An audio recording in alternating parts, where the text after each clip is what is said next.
Hello everyone. So we're now going to continue. I'm going to go into the religions of East Asia. Okay.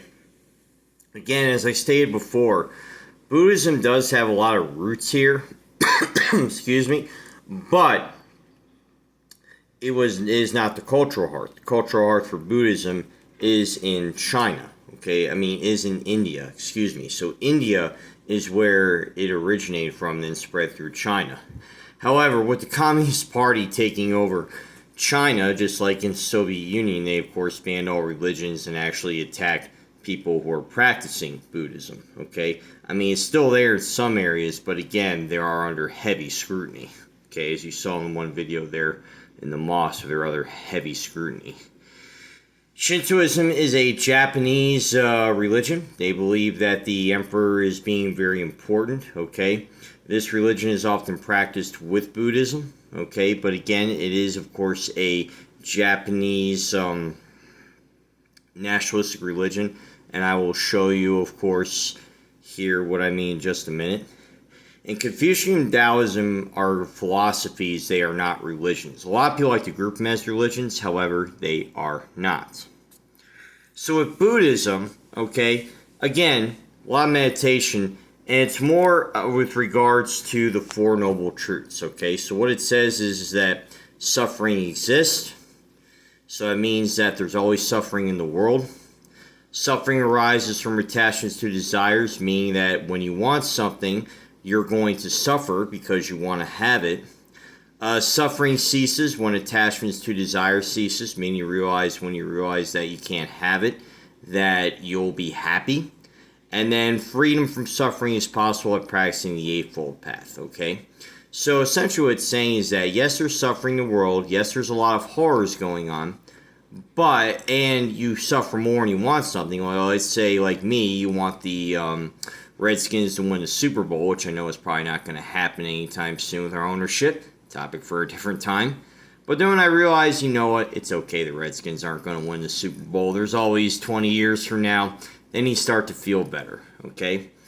And then again, with the Eightfold Path, you'll see it right here. If you've seen a symbol in Buddhism, it talks about all the aspects that are associated with it, okay? So that's what we mean by the Eightfold Path, okay? Again, Shintoism is a Japanese religion, okay? It is in Japan. It is a, nationalistic religion. Sometimes it was used for ultranationalism in the past, okay? What people who practice Shintoism in Japan believe is that the emperor is divine, okay? So the emperor is seen as being divine. He is, God on earth, okay? That's what it is. And the samurai were the class that not only protected him, but also to, spread his word. Again, if you've seen the movie Last Samurai, it will tell you about how they say he's a living God, okay? Or the council, all right? And again, it is practiced with Buddhism as well, too, okay, Shintoism. So you can argue that both religions are practiced side by side, okay? And the question people ask me, is Shintoism still a big part of Japanese society, or is the country more secular? I mean, right now in 2020, okay, Japan is definitely a more secular society.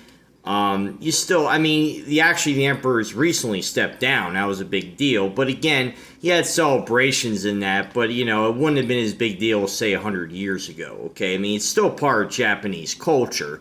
But again, okay, it is definitely more secular. And in fact, Christianity is actually even rising in some parts, too, of Japan as well too. So again, okay, a lot of changes there with regards to practicing Shintoism. Now, the Confucianism concept is stated, as I said, Confucianism is a philosophical belief, it's not a religion.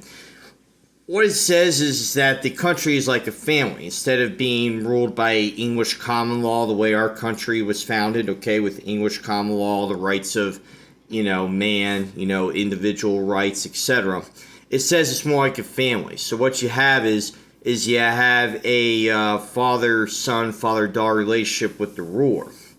And that the subjects should act like sons and daughters would to, say, a father or mother. Okay? Again, a little bit different in English common law.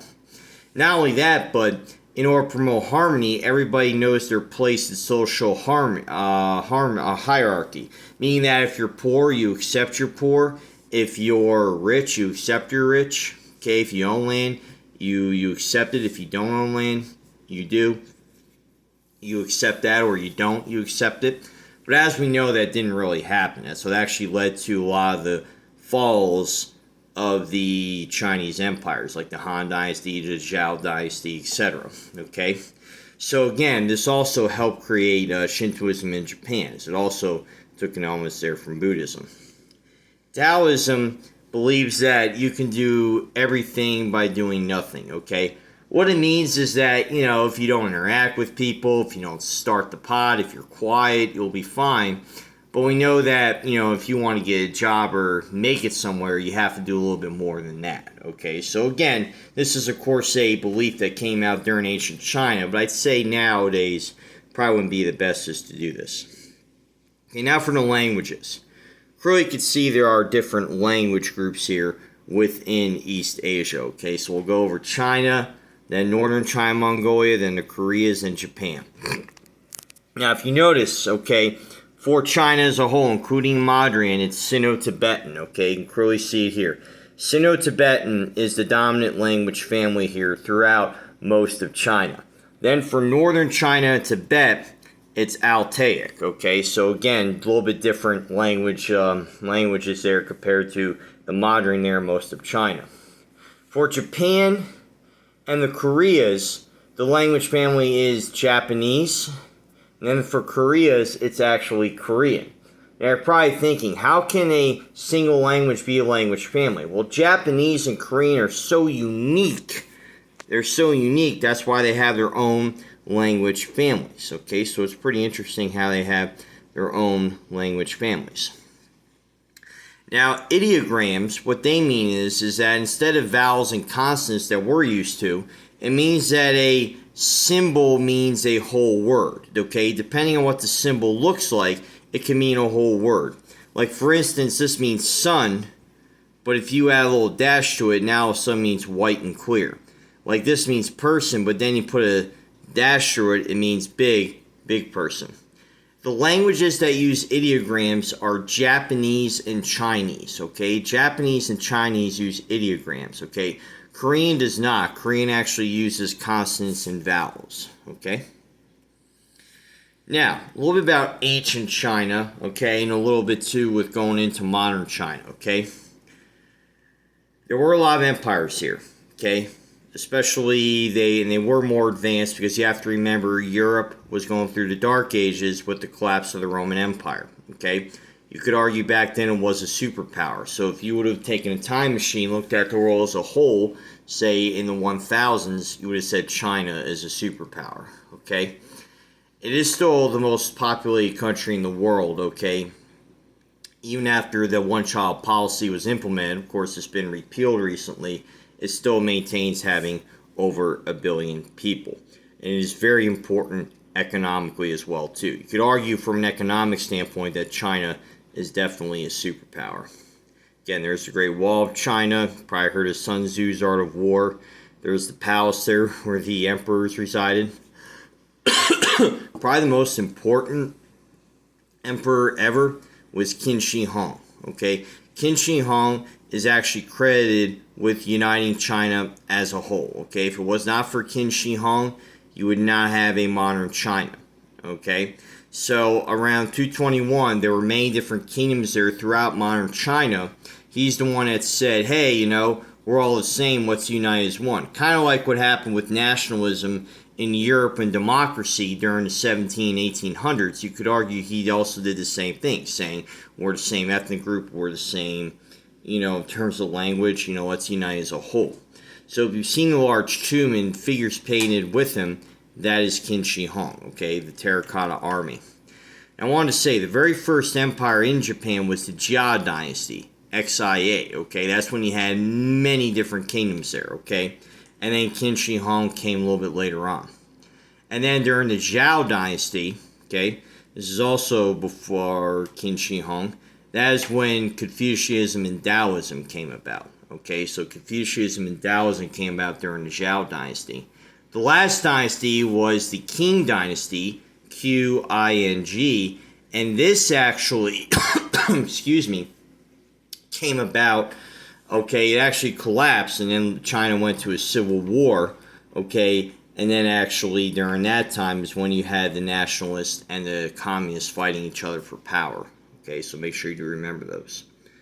Okay, so for modern China now, as I said before, China was a big colonizer. This is what China at one time controlled, okay? Pretty large area, okay? Now, again, a lot of us see it to Western European powers, against French Indochina, okay, Burma to the United Kingdom, then you had German influence, Russian influence, etc. Okay, clearly you can see that the groups, of course, were the Russians, the British, the French, and the Germans. And Shanghai even had a Shanghai International Settlement. Even some Americans lived in the Shanghai International Settlement. Okay? Now, as I said before, okay, Russia, the United Kingdom, France, and also Germany were the powers that influenced it. And again, I did say there was the Shanghai International Settlement, okay? And again, even the United States had neighborhoods there. Even the Japanese had neighborhoods. If you've ever seen the movie Empire of the Sun, okay, it actually shows a British boy, okay, during World War II being caught in Shanghai throughout the war, well, really all of China throughout the war, okay, due to the international settlement. I don't want to go much in the Opium Wars. What the Opium Wars did is it actually legalized trading of opium from the United Kingdom and France, okay, to China. And it's also how the United Kingdom acquired Hong Kong. But in 1899, of course, China leased all of Hong Kong to the United Kingdom for 99 years. Okay? But I do want to talk about the Chinese Civil War, okay? It began after the fall of the Qing dynasty, okay? You had the nationalists by Chiang Kai-shek, and then the communist Mao Zedong, okay? There was a temporary alliance during World War II because Japan invaded China and they saw them as the enemy, but then it continued again until 1949, okay? The communists, of course, won. Mao Zedong gained support because he marched his countrymen 6,000 miles through the Chinese countryside, okay? So that actually gained support as they were saying, hey, he's looking out for the people. Also, too, Mao Zedong had very strict rules for his military to follow, saying, hey, don't do this, don't do that, treat people well, to gain support. Chiang Kai-shek didn't do that. Also, Mao Zedong practiced a lot of what Sun Tzu said in The Art of War, about, keeping the politics out of the war, even though it was very political. But again, he was very subtle about it. That's how he was able to win. And also, too, Mao Zedong, was able to espouse what, pretty much Lenin and Stalin said. Hey, everybody will be equal.